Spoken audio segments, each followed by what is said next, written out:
ndabashimiye cyane kuba muri kumwe na Isango Star muri aka kanya, mboneho kubaha ikaze mu kiganiro cyacu Ubunyafrika cyo kuri uyu munsi wa none.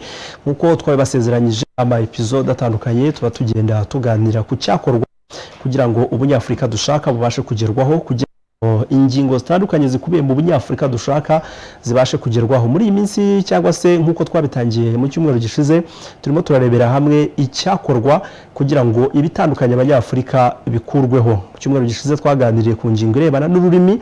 Twabonye ko ururimi rushobora kuba rwakoreshwa rugahuza abantu cyangwa se rukabatandukanya igihe rutakoreshejwe na bose. Kuri inshuro rero turacyagaruka kuri iyo ngingo, ariko none ntabwo tugaruka ku rurimi, ahubwo turazana no kuvuga kubijyanye n'imipaka iri hagati y'ibihugu, by'umwihariko n'ibihugu bya Afurika. Turazogaruka kuri iyi ngingo turebere hamwe ese koko imipaka ihuza ibihugu ni ikibazo gishobora kuba cyaba imbogamizi ikomeye ituma Abanyafurika cyangwa se abenegihugu b'ibyo bihugu bitandukanye batabasha kuba bahuzwa. Iyo division ishobora kubaho bitewe n'iyo mipaka. Ibyo nibyo tureberaho mu ngingo zitandukanye. Hakorwa iki kugira ngo niba koko iyi mipaka ari ikibazo cyo gukomeza kuba ikibazo? Ibyo nibyo tuza kuganiraho. Niba ari kuganira rero birumvikana ko ntari nyine muri studio, ahubwo ndi kumwe na Ambassadeur Professeur Nsengimana Joseph, yabaye umwarimu muri kaminuza igihe kitari gitoya hano mu Rwanda, yabaye minisitiri muri guverinoma y'u Rwanda muri ministeri zitandukanye, yabaye kandi umujyanama wihariye wa Perezida wa Repubulika, yahagarariye u Rwanda mu muryango w'abibumbye. Uyu turi kumwe kandi yabaye ambasaderi w'u Rwanda mu bihugu bitandukanye, ibihugu birimo nka Jamaica, ibihugu nka Venezuela, Ethiopia, Djibouti, Egypt ndetse na Israel. Yahagarariye u Rwanda mu muryango w'ubumwe bwa Afurika muri komisiyo y'ubukungu muri uyu muryango nyine. Hanyuma kugeza ubu ni n'umuyobozi mukuru wungirije muri Pan African Movement muri komisiyo y'ububanyi n'amahanga. Ambassador, tubaha ikaze mu kiganiro cyacu. Urakoze Patience. Yego. Hanyuma kandi turi kumwe na Honorable Himbaniriho Clarisse, ni umudepite mu nteko ishinga amategeko y'u Rwanda, akaba ahagarariye urubyiruko muri iyi nteko y'u Rwanda. Ikindi kandi akaba n'umunyamuryango wa Pan African Movement ishami ry'u Rwanda. Clarisse, nawe tuguhaye ikaze mu kiganiro. Urakoze Patience. Urakoze cyane rero namwe mudukurikiye, tubahaye ikaze muri iki kiganiro cyacu cyo kuri uyu munsi wa none. Ingingo nayigarutse nk'uko mwabyumvise, turaganira ku ngingo irebana n'imipaka. Imipaka iraza kugira uruhare ki mu guhuza Abanyafurika, iraza kugira uruhare ki mu gutuma Abanyafurika badahura? Ibyo nibyo tugiye kuganiraho. Reka twihute kuri iki kiganiro cyacu no kuri ino ngingo. Ntangire mbaza Ambassador, ubu imyaka igiye kuba ni imyaka imaze kuba myinshi, imyaka igera tuhere mu 1885 kugeza ubu, ni imyaka myinshi ubwo ibihugu bya Afurika byagabanywagamo imipaka. Hagabanyijwemo imipaka cyane cyane bishingiye kuri ya nama y'Iberere yahuje abakoroneje Afurika, ariko nabivuga. Ese kiriya gihe habaho gushyiraho imipaka muri Afurika, hari ingaruka byagize ku Banyafurika? Tubisesenguye tukareba ingaruka byagize ku Banyafurika bakiriya gihe, cyangwa byaje gutuma igihugu kimwe kigira ubusugire n'ikindi kwacyo? Mutuganirize kuri iyo ngingo ijyanye n'uko ibihugu byagabanyijwe imipaka, tuze kugenda tuzamuka. Urakoze. Byagize ingaruka, nta wabihakana, kubera ko icya mbere na mbere Abanyafurika bari bafite uko bariho, uko bisanga mu bihugu byabo. Abakoloni rero bahurira Berlin ntacyo bitayeho, bagabana Afurika. Bo bari bafite ikarita ya Afurika imbere yabo, bayitera imirwi. Abafite imbaraga nibo bafashe imbere. Byasaga naho ari inka batsinze, ni ukuvuga bagushije, noneho buri wese agafata umurwi bitewe n'imbaraga afite. Ubwo rero urabyumva yuko Abanyafurika bo batari bahahagaze, baje kubwirwa ko babaye abagaragu cyangwa se abakolonijwe n'igihugu kiniki. Murabizi cyane cyane ibihugu byari bikomeye byagabanye hari Ubufaransa, hari Ubudage, hari Ububirigi, hari Portugal, nibyo navuga bikomeye, n'Ubutaliyani bwarimo, ariko cyane cyane iyo urebye ibipande bagabanye n'abagabanye ahanini ni ibyo bihugu byigabanije Afurika. biyigabana rero, iyo witegereje Afurika uko bayiteye imirwi, usanga Afurika y'uburengerazuba ahanini mu majyaruguru yayo usanga Ubufaransa bwarayifashe. Harimo ibihugu byinshi na n'ubu bivuga Igifaransa. Afurika y'Amajyepfo, uhereye kuri Afurika twita Afurika y'Amajyepfo, South Africa, ugafata n'ibindi bihugu by'ako gace byafashwe n'Ubwongereza. Hanyuma Afurika yo hagati yafashwe n'Abadage, ariho tubarizwa u Rwanda, Tanzania, DRC y'ubu n'u Burundi. Hakaba rero Afurika y'Uburasirazuba yafashwe na Portugal, harimo ibihugu nka Mozambique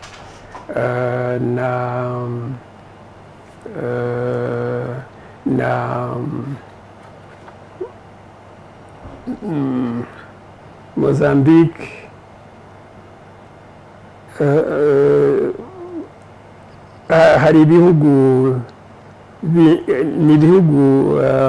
Guinée Bissau, Guinée Équatoriale, ndetse mbese ibihugu biri mu gice n'ubundi cya bino tuzi bikoresha igiportige na magingo aya ngaya. Yes. Navuga rero yuko urebye hari ibihugu biki bitashoboye kuba navuga n'imbarwa. Hari igihugu Ethiopia nizwi nk'igihugu kitemeye guterwa umurwi. Naho ibindi byose byagiye bityo, biba ingaruzwa mu muheto w'ibyo bihugu bikomeye by'i Burayi. Ubwo rero bamaze gufata ibyo bihugu, birumvikana batangiye gushyiraho iyo mipaka, cyane cyane bishingiye ku kuba batashaka ko koroni imwe cyangwa se igihugu kimwe kijya guhahirana n'ikindi.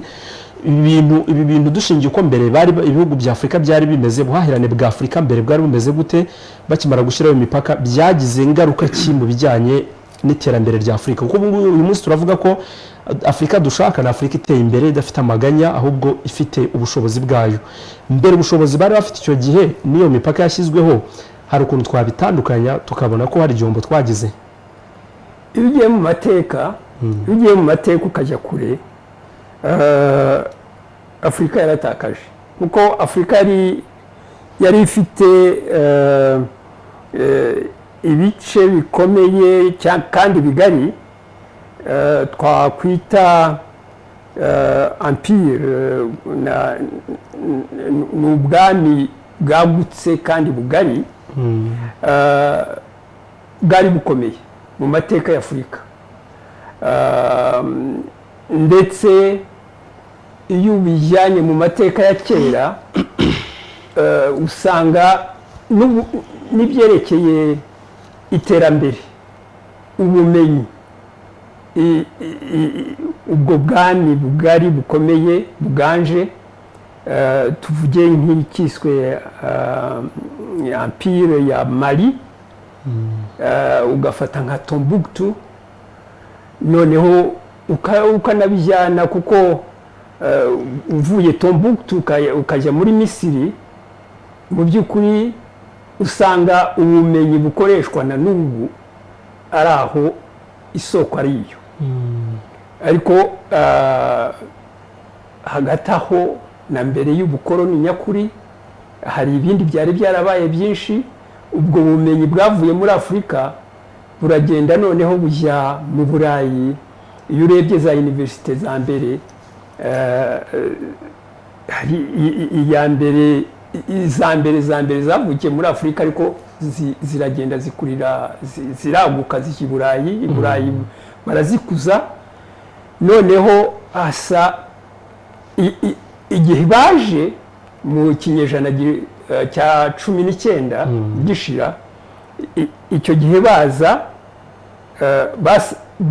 bo baje banavuga yuko batuzaniye ubumenyi, batuzaniye agaciro.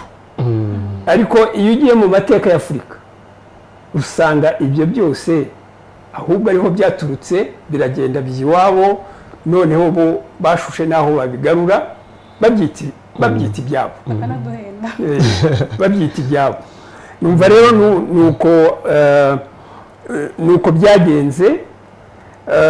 Icyo navuga nuko muri kiriya kinyejana cya impera y'ikinyejana cya 19,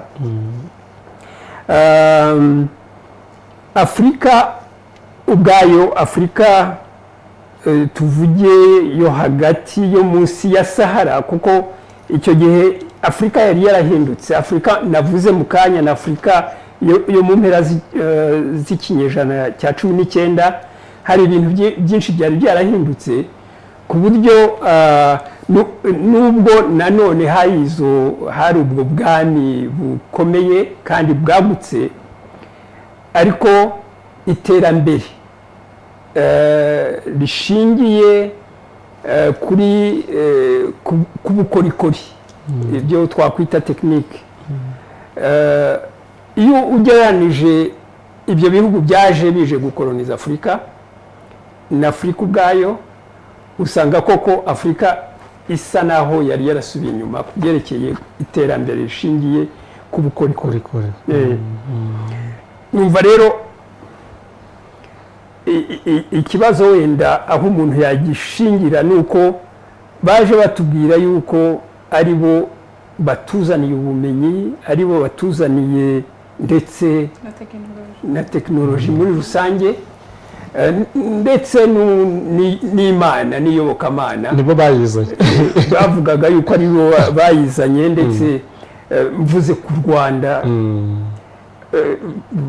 batubwiye yuko twebwe tugomba kuyoboka Mungu, kandi murabizi neza twari dufite Imana, twagiraga bahaba Imana, kandi Imana y'u Rwanda ni iya kera. Ubwo rero umuntu aratekereza, ese baduteje imbere cyangwa badusubije inyuma? Navuga yuko ibyo ari byo byose hari ibyo batuzaniye, ariko hari n'ibyacu ahubwo baje gusubiza inyuma, na n'ubu tukirwana nabyo kugira ngo bisubirane agaciro kabyo. Ari nayo mpamvu tuvuga ko dushaka kugira umunyafurika twifuza cyangwa se dushaka.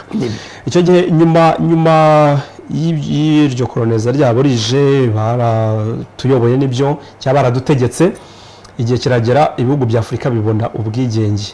Ariko bimaze kubona ubwigenge, n'ubundi bikomeza ya mipaka yari iriho yashyizweho, turakomeza turayigumana. Numva nta imipaka yigeze ivugururwa, twakomeje kugendera kuri iyo mipaka bashyizeho. Ubundi biriya byaterwaga n'iki? Nk'umuntu w'urubyiruko, ibyo ari byo byose, abajene, abantu bakiri bato, niba usanga bafite imbaraga, baratekereza bakanashyira no mu bikorwa. Mu gihe abakuru akenshi usanga batekereza, ako bakabwira abatoti mugire gutya mugire gutya. Nkawe iyo usesenguye ko amateka uko byagenda kose hari icyo yaziho, ubona kiriya gihe ikintu kijyanye no gukomeza kugendera kuri iyo mipaka ntituyihindure.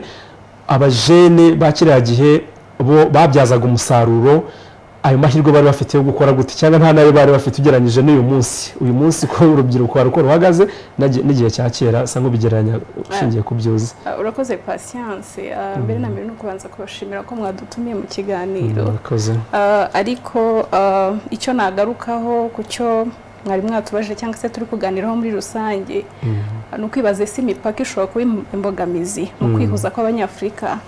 Ngewe uko mbyumva numva ubundi imipaka itakagombye kuba imbogamizi, nubwo hari imbogamizi tukibona, ariko ubundi ntihakagombye kuba imbogamizi kuko hari protocol, hari amasezerano mpuzamahanga yagiye asinywa kugira ngo tugere kuri Afurika twifuza nk'uko wabivuze. Rero ibyo byagiye bisinywa, buri gihugu cyagiye gisinya kiri muri African Union, numva abantu babaye committed koko bikabana implemented koko mu buryo bwuzuye. Ubundi imipaka ntiyakagombye kuba ibogamizi, yakagombye kuba nk'urugabano, wenda ambassador aradufasha, byakagombye kuba nk'urugabano rutandukanye imbibi z'igihugu kimwe n'ikindi, nk'uko umuntu ashobora kuvuga ngo iyi ni intara yaha indi ni intara, ariko ntibibe imbogamizi haba mu bufatanye, haba mu bumwe, haba no mu kwiteza imbere. Ikindi turebye muri muri agenda 2063 urebye usanga nk'ibyo twifuza nk'abanyafrika, Afurika ikize, Afurika ifite umutekano, Afurika ifite amahoro, Afurika iyobowe neza, biriya byose uko biri gushakira neza abanyafrika ntabwo byakagombye kuba biri nk'imbogamizi, ariko hari aho bikigaragara. Gusa hari ibihugu biri imbere mu kugira ngo koko iyo mipaka itaba imbogamizi, ari nabyo wenda numva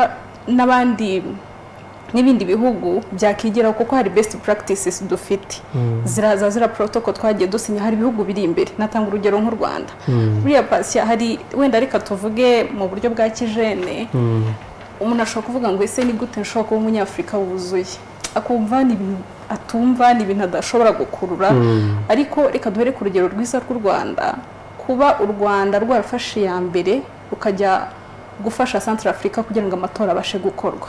Buriya ndumva ambassador aza kudufasha kuri ibyo, ariko amakuru cyangwa se uko twabibonye haburaga icyumweru kimwe kugira ngo amatora abe, biri bunasubikwe babona ibintu byanze. Ariko u Rwanda ruravuga ruti oya, turi abanyafrika, tugomba guhana neza ya Afrika, tugomba gufashanya nk'abanyafrika kuko twifitemo imbaraga.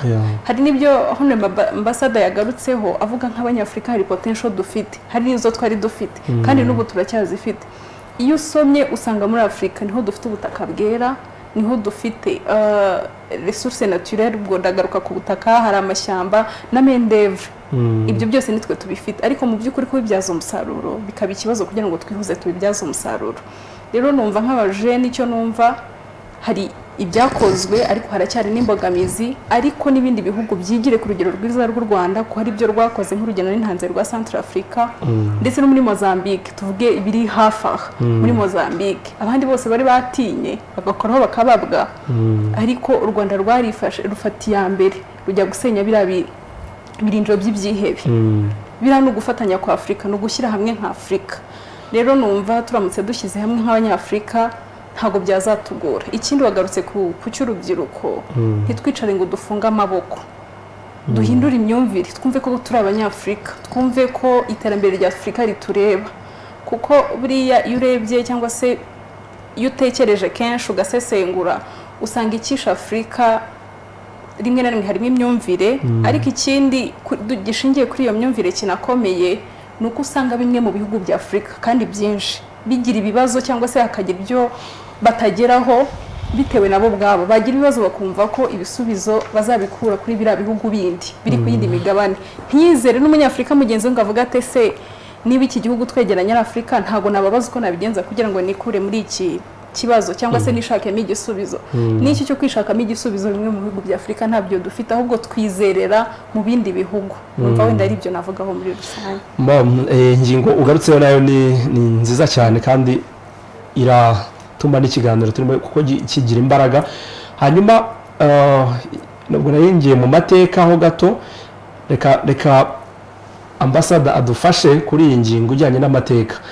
Kuba kera harabayeho gukomeza gushingira kuri iyo mipaka igakomeza gushingirwaho, hari aho bihurira n'ibibazo honorable amaze kugaragaza kugeza ubu tukirwana nabyo byo kuvuga ngo duhindure imyumvire, twambuke, dufashanye.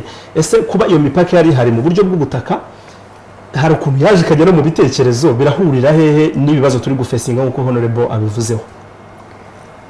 icyo navuga ni uko muri 63 muri 63 Afurika irwana no kwibohora abakoloni ndetse ishyira hamwe kugira ngo yubake Afurika navuga Afurika rusange kuko hari ibitekerezo bibiri icyo gihe Afurika imwe na Afurika yagenda iba imwe buhoro buhoro. Icyo gitekerezo ni nacyo cyaje kugira ingufu kubera ko abakoloni bakibonagamo inyungu kurusha icyo Afurika, igitekerezo y'uko Afurika yahita ibimwe. Ni nayo mpamvu ya mipaka yashyizweho n'abakoloni kuko nanone nagaruka inyuma mpereye ku Rwanda. Murabizi mu ntekerezo z'u Rwanda, u Rwanda nta mupaka.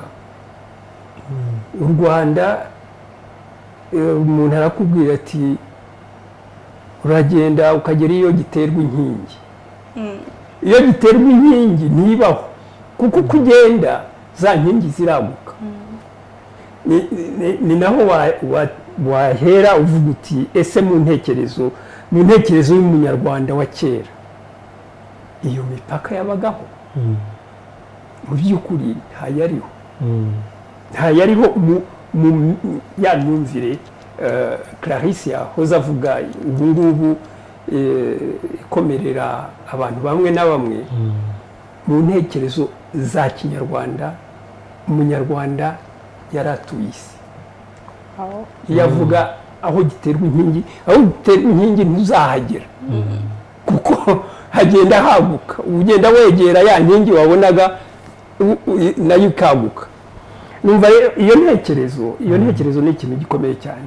Wenda ni nayo mpamvu twumva, ariko si iyo mpamvu imwe gusa, hari n'izindi ndibuze kugarukaho, ariko iyo ni intekerezo numva ku isi. Hari ahandi intekerezo ni filozofi, uburyo bwo kureba ibintu ibigukikije ukabyicaramo ukareba uko wabiha umurongo. Mu ntekerezo ya kinyarwanda rero nta mupaka. Muri 63 Abanyafurika bashaka guhagurukira hamwe ngo bereke ba bandi baje kudukoloniza yuko nabo Abanyafurika bafite ubushake bwo kugira ingufu nk'uko bo babarushije ingufu, baraza bagabanyamo uduce. Bo kimwe mu byemezo byafashwe muri 63 bikajya no muri charte ya Afurika yunze ubumwe, ni ukugendera kuri ya mipaka yashyizweho n'abakoloni. Numva aho hantu harakomeye kuko na n'ubu iyo mipaka, iyo urebye intambara zakurikiyeho hagati y'Abanyafurika nyuma ya 63, izo ntambara zashingiye ku byo bita ubusugire bw'igihugu. Ubusugire bw'igihugu ni ukuvuga mfite imipaka iyi n'iyi, ntugomba wowe iyo mipaka ntabwo uyibarizwamo, ntabwo rero niba uyirenze uramvogera. Ibyo nibyo byabaye impamvu y'intambara nyinshi. Ariko ubundi mbere y'uko abakoloni baza, urabizi neza yuko aho bakase hakurya no hakuno hari abaturage bamwe. Kugira rero ngo ibyo biveho, ndakeka yuko igitekerezo cy'imipaka nk'uko yashyizweho n'abazungu kigomba guhinduka. Kigomba guhinduka, tukagenda tugana muri kwagura intekerezo, muri kwagura imyumvire. Ni naho ubu Afurika yunze ubumwe guhera muri 1963 icyo gitekerezo cyaraje gikomwa mu nkokora n'abakoloni kuko ntabwo babishakaga. Noneho na nyuma tuvuye muri Africa OUA, Organization of African Unity, tukajya muri AU, African Union. Hari intera yatewe ariko biracyari icyerekezo, ntabwo biragerwaho. Urabizi nibyo Clarisse yavugaga, agenda 63 nuko icyerekezo 63.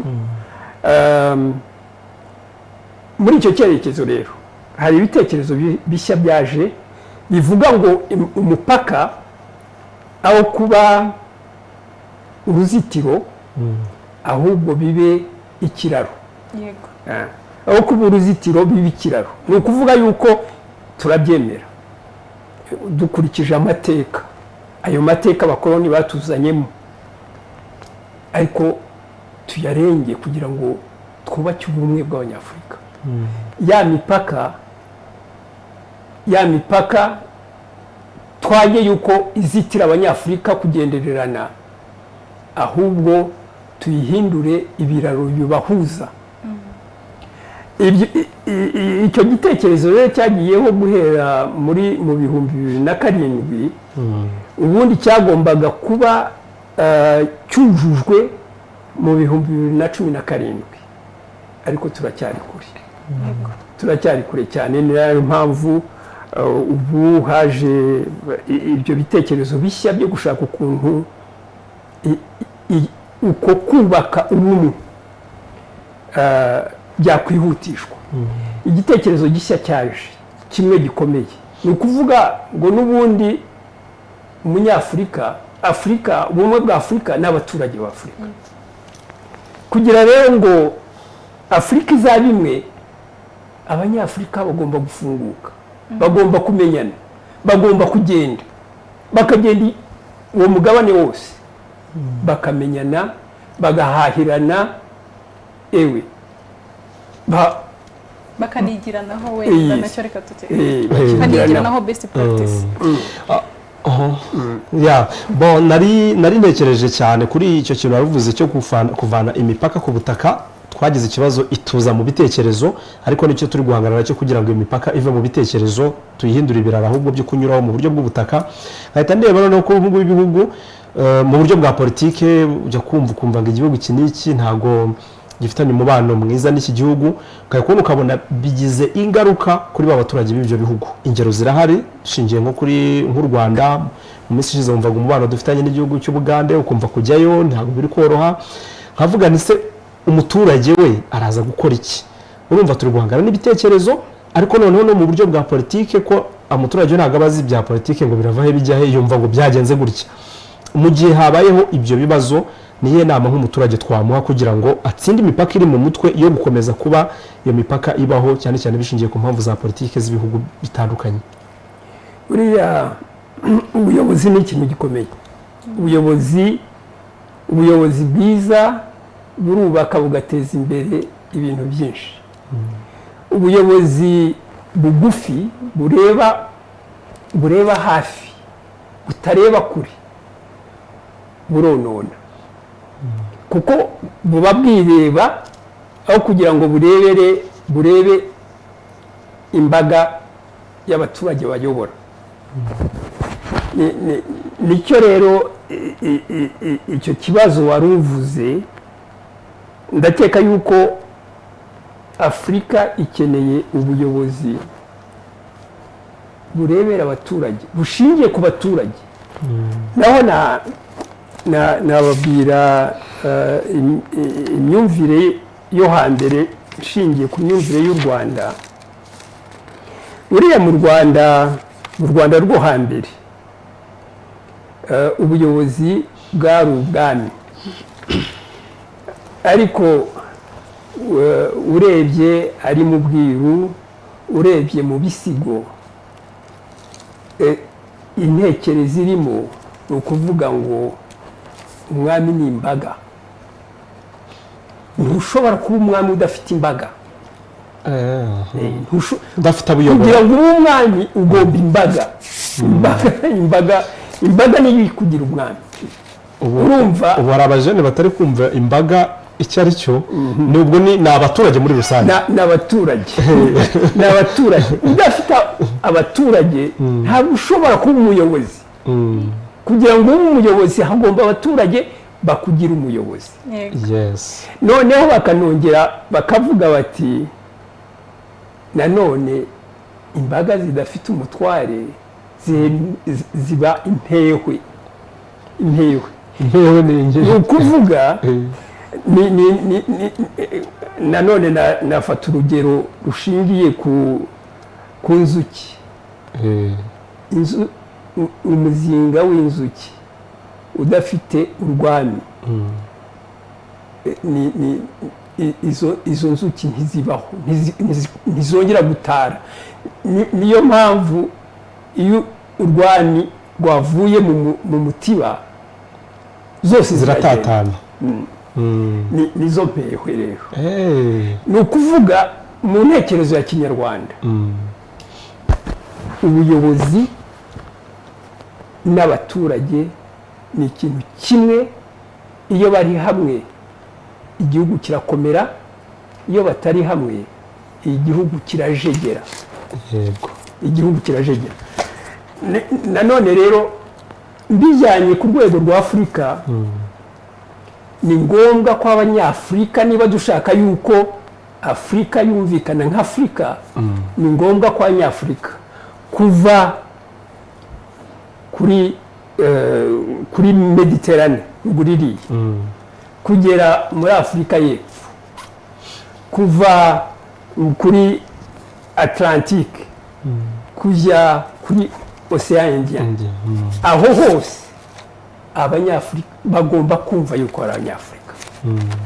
niyo mpamvu gahunda navuga, ndetse n'u Rwanda rwagizemo akamaro, rwagizemo uruhare cyane, ni ukubwira abanyafurika ngo nimutembere Afurika yanyu. u Rwanda muri 2013 u Rwanda rwabaye urwa mbere rwo gufungura imipaka, gufungurira u Rwanda abanyafurika bose, kubabwira ngo ntabwo mukeneye gushakira viza iwanyu, nimuze iwanyu i Rwanda, nimuhagera muzahura n'ababinjiza babaha viza. icyo kintu ndakibuka muri Afurika yunze ubumwe mu nteko rusange yari yabaye Perezida Kagame agitangaza. ndibuka yuko hari abaperezida bari hafi aho uko bicara muri Assemblée Générale mu nteko rusange. umwe rwose yaramubwiye ati ariko ati ubwo uzi icyo wikoreye? ati ndakubwiye, ati ibisambo birataha iwawe Rwanda, ati abajura bose ibisambo byose urabyihamagariye. undi yaramubwiye ati ibisambo ntabwo ikizabizana i Rwanda ari uko babwiwe ngo u Rwanda rurafunguye, nimuze muzahabwa pasiporo i Rwanda. ati ahubwo ikibiterana n'ubu, kuko ibyo bisambo biragenda, ni uko ibihugu bitayobowe ku buryo byabuze ibisambo kwinjira.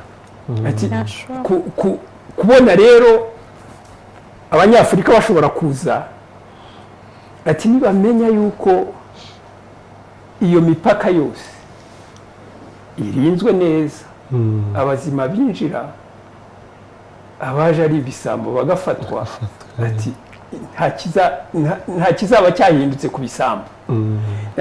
ntabwo yabisobanuye atyo, ariko yarababwiye ati ntabwo ari byo bizatuma ibisambo biza i Rwanda. ibyo nyuma muzi yuko noneho hakurikiyeho mu myaka 2 ishize hakurikiyeho yuko u Rwanda rwahaye isi yose yego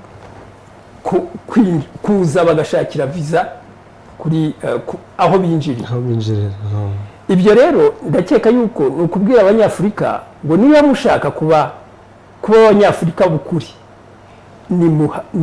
muhaguruke mutembere Afurika muyimenye mumenye imico y'ibyo bihugu mumenye ibyo muhuriyeho mumenye ibishobora kubatanya noneho ibibatanya mu bigabanye mugende mwunga ubumwe niho Afurika yunze ubumwe niho Afurika dushaka ya yindi yo muri 63 niho nukuzubakwa birumvikana ambasada ikirimo kugira ngo ibyo byose bashe gukunda nkurikije nk'uko mubivuze ni ukuba ubuyobozi bwadufasha kuko bw'ibihugu bukadufasha kugira ngo ibyo bintu bibashe kugerwaho n'iyo myumvire ibashe guhinduka. Aha ndimo ntekereza ku kintu kijyanye no gutembera isi no mu buryo bw'ikoranabuhanga. Ubu ngubu isi yaregeranye muri iki gihe, ubwo ngiye kugaruka ku ngingo y'ubucuruzi n'ubushomeri cyane mu rubyiruko. Isi yaregeranye, imaze kwegerana, yegerana mu buryo bwa internet. Ubu ngubu ndicara nkamenya ibyabaye muri Kenya, nkamenya ibyabaye muri Kongo, nkamenya ibyabaye he.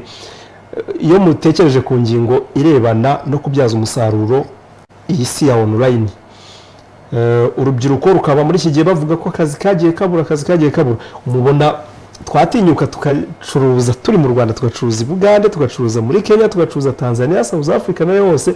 Mubona urubyiruko rugeze nk'umuntu uhagarara urubyiruko mu nteko. Iyo mukurikiye icyo kintu mubona kimeze gute, iyo mitekerereze igeze he?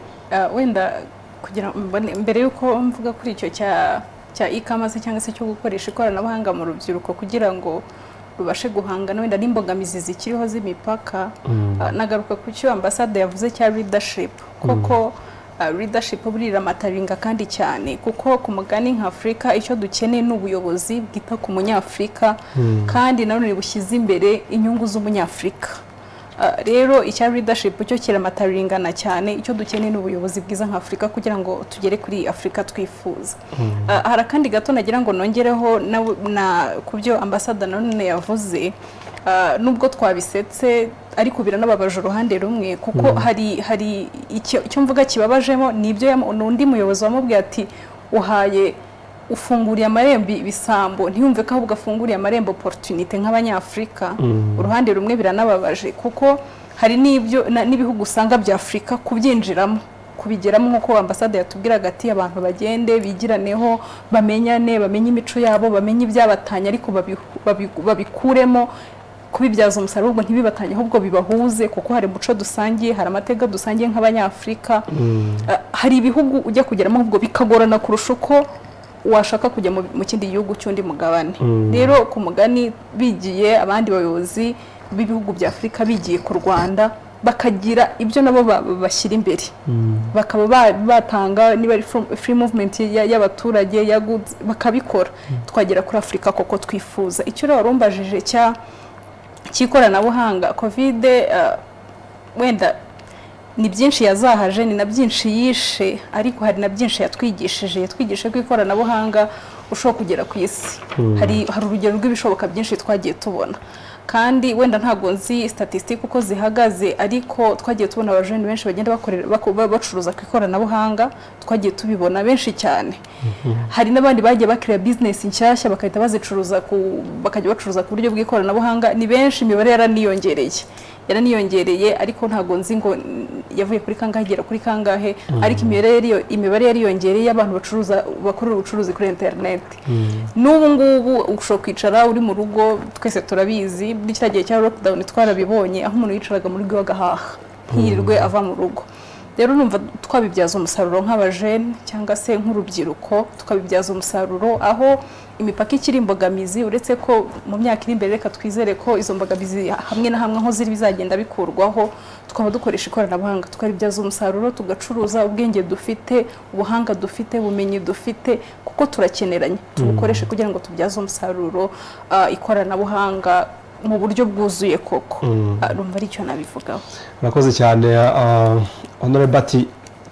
ubwo navuga ko ari ni option ya kabiri twaba dufashe mu gihe utegereje ko ubundi buryo bujya mu nzu option ya kabiri ntabwo ari option ya kabiri kuko niyo byagenda neza ikoranabuhanga hari ibyo ryoroshye buriya hari ibyo ryoroshye urugero navuga nk'umwanya reka ntange urugero ndarworoshye nimba wari uri mu kazi ukeneye no kujya guhaha ku isoko ushobora gukora akazi ariko n'ikoranabuhanga ukarikoresha numvaga itafatwa nk'indi option ahubwo abantu aribo bahitamo icyo bakoresha ariko ntabwo yafatwa nk'indi option yafatwa nka option mu gihe indi yanze ahubwo zose zakunganirana mu gufasha bwa buhahirane tuvuga abacuruza abagura bwa bukungu dushaka guteza imbere kuko nk'uko twabigarutseho kare buriya Afurika niyo ifite amashyamba ifite mendevre ifite byinshi ifite ubuhanga bwinshi yakoresha kugira ngo igere kuri byinshi numva itaba nka option ahubwo twayikoresha ariko nizo mbogamizi ibihugu bya Afurika ubuyobozi twavuze bugomba kwita ku banyafurika kandi bugashyira imbere iterambere rishingiye ku munyafurika bigezweho nabyo nk'uko twifuza nk'uko tuvuga ngo Afurika twifuza byaba ari byiza ariko n'iryo koranabuhanga mu gihe bitarakunda ribe rinakoreshwa ariko nibyo twitege ko bizagenda neza mu minsi iri imbere. Urakoze cyane urumva ko byagenda kose isi ya online iri kuri internet irimo iragenda izamuka cyane ku buryo dushobora kuzisanga ahari bitarikiri ingenzi cyane ko abantu bambuka bajya mu bihugu n'ibindi gutyo nkibaza se ambassador ngiyo mutekereje iyo murebye ihura ry'abantu mu buryo bugaragara no kuba abantu bahura mu buryo butagaragara bwa online ntabwo bishobora kuba byahindura imitekerereze ubumuntu buza hagati y'abantu kuko urumva ko mu muryango w'ubumwe bwa Afurika icyo kintu bagitekerejeho ko abantu bakura imipaka mu mutwe bagasiga ibyo biraro bibahuza urumva ko barifuza ko abantu bahura ese ko internet irimo iratuganza ntabwo dushobora kuzisanga buriya abantu bicaye mu rugo avuga ati igihe niduhura twabonana ariko nitujya mu bucuruzi kubera ko tutari kumwe sava iki kintu mugitekereza muti ndakeka yuko nta kizasimbura ikindi byose bizakorana nk'uko na Clarisse yabivugaga ubu ikigaragara no muri gahunda za Afurika yunze ubumwe ibyo byose babishyiramo bavuga ubwiza bw'ibihugu ndetse ubwiza bw'imico inyuranye ni ikintu gifite rukuruzi ku buryo n'abavuye ikantarange nk'ubu reba nk'umwihariko dufite umwihariko w'ingagi uretse n'abanyafurika twashatse kwerekana yuko abanyafurika ubwabo kumenya ingagi z'i Rwanda bakumva yuko uwo ni umutungo mboneka rimwe wo ku isi turiho bakumva bagomba kuwubona bizatuma bakora rwa rugendo kureba gusa kuko hari ibinyaruka ari byo byitwa filime bashobora kubibona mu binyaruka ariko ntabwo bihagije ibinyaruka bishingira ku ukuri nyakuri k'umwihariko ibihugu ibi n'ibi biba bifite tuvuge tuvuge n'ubutayu bwa Sahara ubutayu bwa Sahara turabubona muri za sinema ariko buriya bufite ubwiza nubwo ibikunze kuvugwa nuko ari ahantu haruhije niyo makuru tuhabwa cyane niyo makuru ariko hari abantu batura muri Sahara bari muri za oasis za Sahara bahamerewe neza ariko noneho uretse n'abo bahatuye hari n'abahindura Sahara bakayihindura ahantu haturwa ahantu hahingwa ahantu hera Gaddafi yari yarabigerageje ariko ejo bundi nabonye ikintu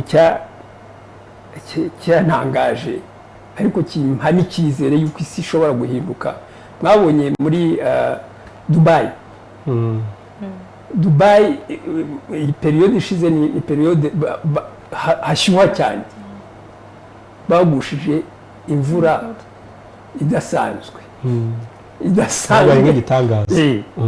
biriya rero byose ndakeka ko yes interineti izakora. ni nayo mpamvu ndakeka yuko u Rwanda rwabibonye kare muri mu byemezo mu cyerekezo u Rwanda rwafashe bavuze yuko iterambere rigomba gushingira ku bumenyi. ndabyibuka icyo cyemezo gifatwa abantu ntabwo bahise babona ubushishozi bwacyo, ariko ubu biragaragara ubumenyi. tujye muri kovide y'ubu, kovide, kurwanya kovide bishingiye ku bumenyi. utabikoze ushingiye ku bumenyi ntacyo utora. numva rero hari ibintu byinshi ubumenyi, ikoranabuhanga rizatutezaho imbere, rigateza imbere n'iyi Afurika. ariko hari ikintu gikomeye, byose navuze yuko bishingiye ku bantu. niba abanyafurika mu buntu bwabo batumvise yuko bafite umwihariko nk'abanyafurika, tuzakomeza gusigara inyuma. ubwo rero mu mutwe ni ikintu gikomeye, kandi nicyo tugomba kubaka. ni nacyo Afurika yunze ubumwe ishaka kubaka, ko abanyafurika biyumvamo ubunyafurika kandi bakiyumvamo yuko bafite ubushobozi bwo gutera imbere nk'abanyafurika. mwakomoje cyane ko byose bituruka ku buyobozi bubanza bukabyumva, bukafasha n'abaturage kubyumva. nibaza se ubundi kubera iki hari abayobozi bashobora kuba batumva iyo concept ngo bayumve neza, bumve ko kuba bafungura ibihugu byabo, ibihugu bikagenderana nk'uko u Rwanda rwabikoze, kandi mu by'ukuri tukaba tubona nta ngaruka mbi biri kugira. ubundi iyo nk'uyo mwabaga muri nko mu nama ya African Union, badefandaga icyo kintu bate ku buryo nyine icyo kintu batacyumva? ni iyihe probleme ibihari mu mitekerereze? ni ya baringa y'ubwoba.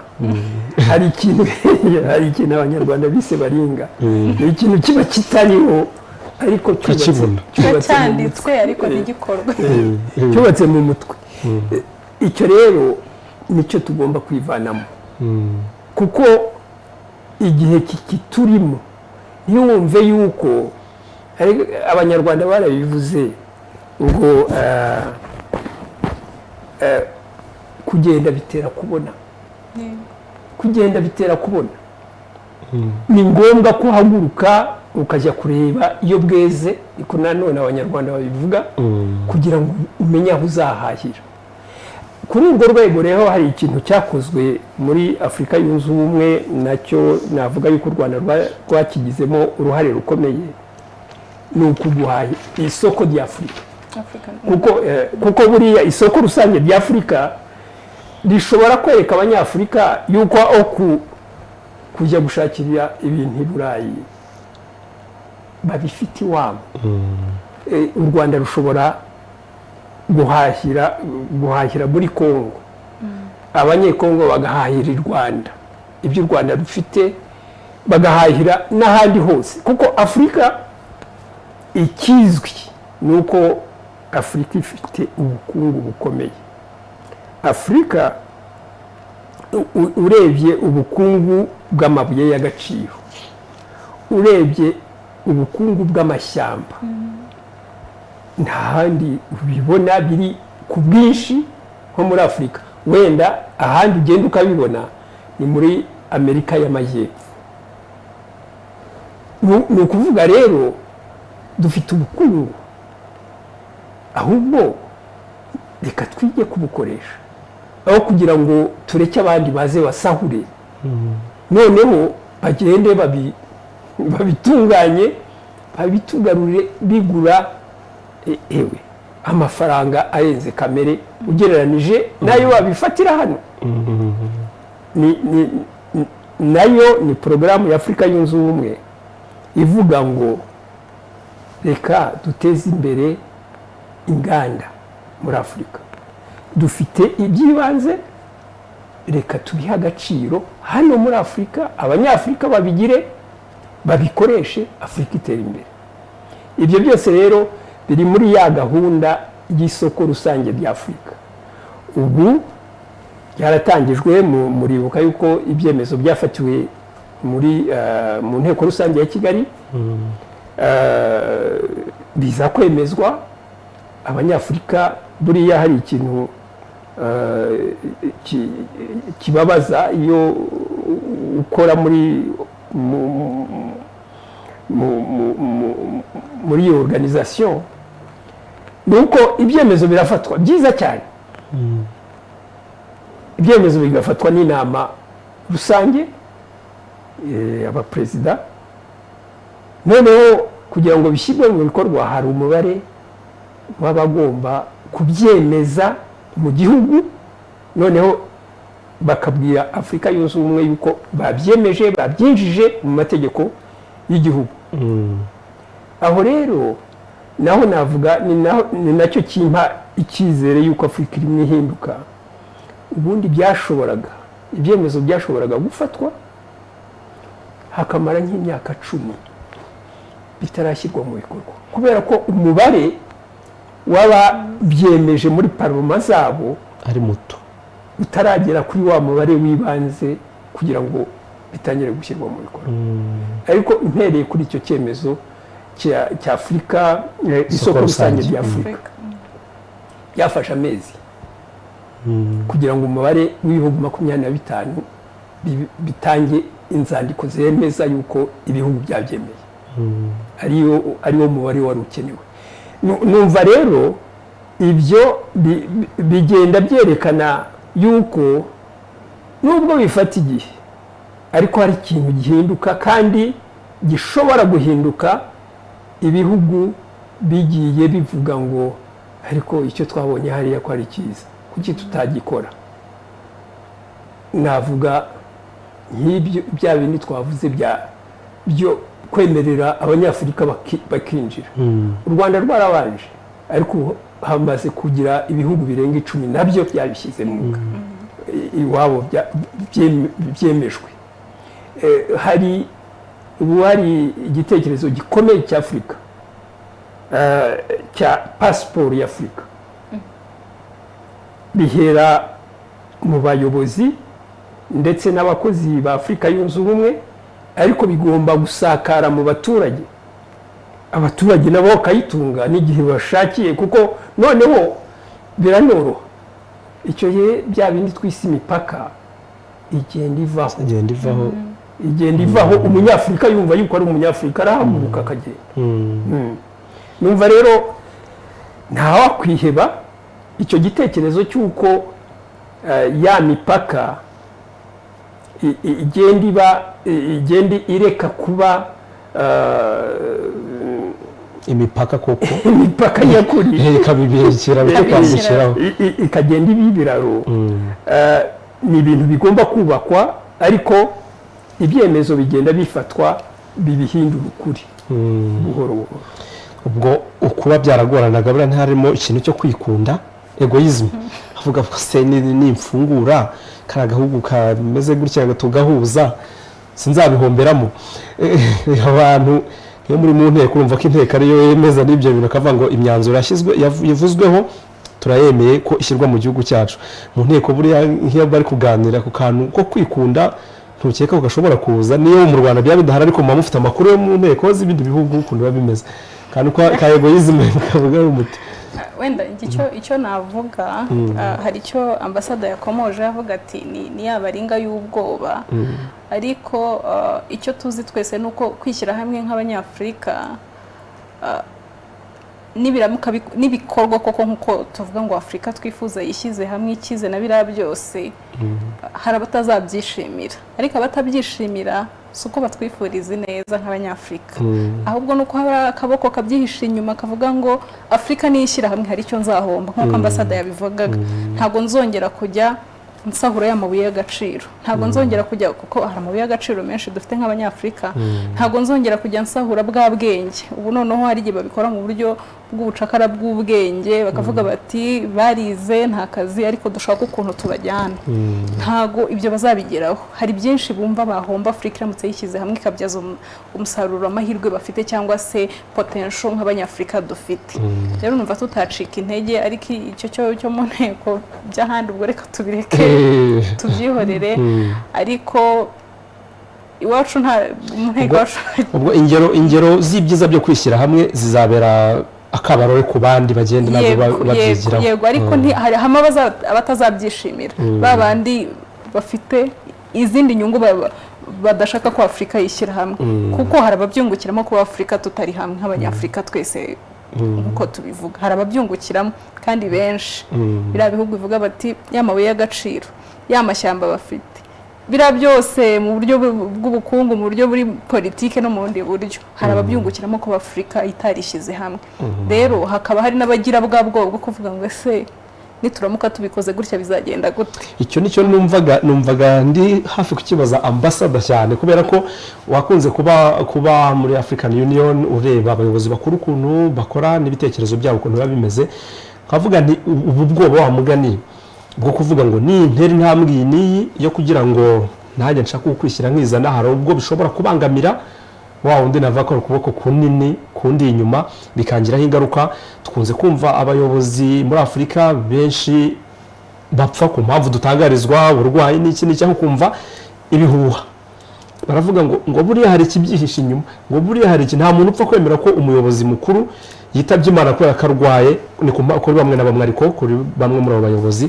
kavuga nti ntabwo bishobora kuba byatera ubwoba nubwo batabivuga ngo babyerura ariko kumwe babaganira n'abayobozi havuga batereka bamuhenda cyakeneye kwiberaho nikomereze gutya ibyo bintu bijya bibaho ku buryo twavuga ko nabyo ari imbogamizi ikomeye ibyo bintu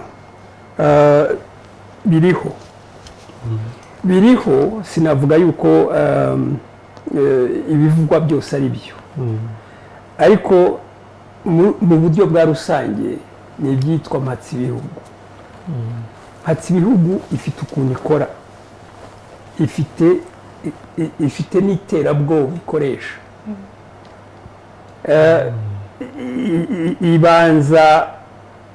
ibanza gushaka ukuntu ishyirwaho ry'ubuyobozi mu gihugu runaka yabigiramo uruhare iyo yabonye uwo muryango rero ibintu biba byazambye kuko ntizakurekura niba ariyo yatumye ujyaho icyo gihe izakomeza ikubwire n'uko uyobora kandi uko izakubwira ni ibikurikiye inyungu ze za mpatsibihugu ntabwo ari iz'abaturage bawe ndetse navuga yuko no kukubwira yuko ari izawe nabyo atari byo kubera ko igihe izashakira na bya bindi yaguhaye izabikwambura numva rero ibyo ni ikintu gikomeye ni ikintu gikomeye ku buyobozi bw'ibihugu bya Afurika ubuyobozi nyakuri bwa bundi twavuze bushingiye ku neza y'abaturage niba ubaye umuyobozi umenye yuko imbaraga zawe zose ugomba kuzishyira mu ineza y'abaturage uyobora ibyo biguha imbaraga bikurinda n'aya mpatsibihugu ntizabura kujya inyuma ikubwira atari ko hari icyo nagukorera kuko hari kamere muntu iba iri hafi gushukika icyo gihe rero ni bwa buyobozi twavugaga bugomba kuba bufite imbaraga bufite umutima ukomeye naho ubundi iyo buregetse burinjirirwa ibihugu byinshi bya Afurika cyane cyane mu bihe byashize ariko n'ubu niko bimeze iyo mpatsibihugu iraza igateranya ibihugu by'abaturanyi ikababwira ngo kana kuriya ntabashakira icyiza namwe nimurebe ukuntu mwamwitura kandi bitariho igatuma umuntu abona umuturanyi nk'umugizi wa nabi, kandi iyo nabi itariho ahubwo ituruka ahandi. Numva rero aho niho Afurika niba ishaka kwiyubaka by'ukuri, ya mipaka twavugaga ntituyite imipaka y'ubutaka, tuyite imipaka yo mu mutwe, kuko naho bihera, aho niho bihera. Iyo umutwe wabohotse n'ibindi byose birashoboka. Abakozi cyane ambasada, mu by'ukuri nkurikije ukuntu ikiganiro cyari kimeze, ubwo mvuze ko cyari kimeze uko ndabona tugeze ku musozo, numvaga ibintu byo kuvuga birimo biragenda byiyongera. Kuganira n'umuntu ufite inararibonye nka ambasada, hari ibintu byinshi umuntu agenda yibunguka, by'umwihariko abajene nkawe memu nanjye, hari byinshi tugenda twunguka. Ambasada, turagushimiye cyane cyane kubw'ikiganiro mutugejejeho. Murakoze cyane, ariko burya njye nkunda kuganira n'abato, kuko ubu iyo ba.com mfite abana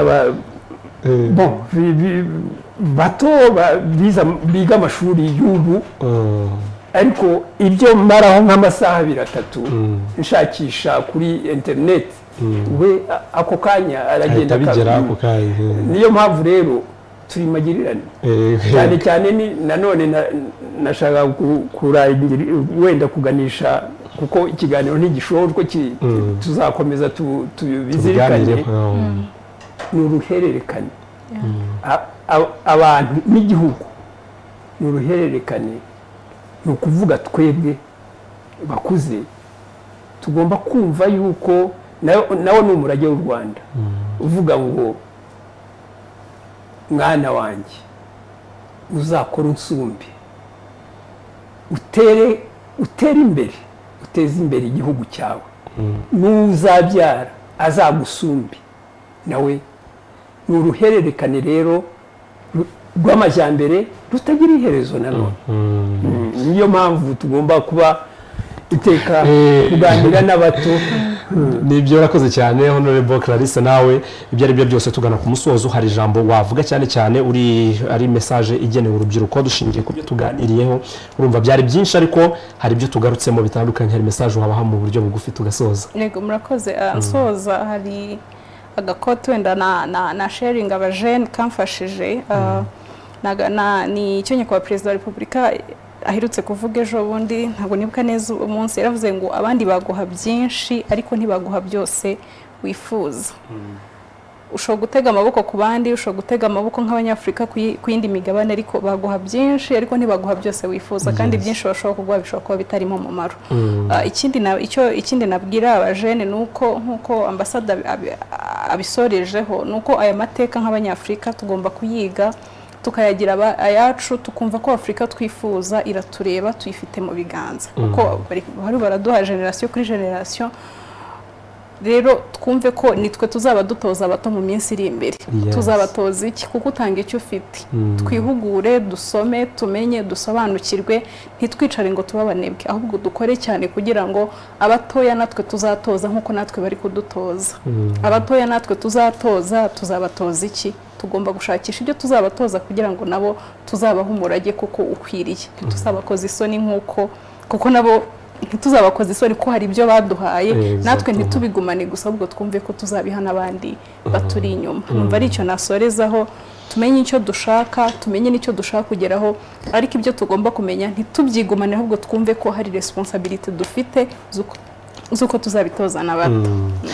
Ndamushimiye cyane Honorable Imaniriho Clarisse ndetse na Ambassadeur Professor Nsengimana Joseph. Ndabashimiye cyane kuba mwabanye natwe muri kiganiro, hanyuma namwe mwadukurikiye mwese ndabashimiye kuba mwabanye natwe. Mu by'ukuri tubeho kuko dufite umurongo tutaganye, nkuko yari yo nteruro tuvuga ko tugomba kuba organized ntitube agonized. Ndabashimiye cyane rero mwese mwabanye natwe. Ikiganiro ni Ubunyafurika mukigezwaho ku wa gatandatu ku isaha 3:30. Ikiganiro mugezwaho na Isango Star, mukagitegurirwa na Pan African Movement ishami ry'u Rwanda. Mugire ibihe byiza. Wayoboye iki kiganiro nitwa Uwingimana Patience.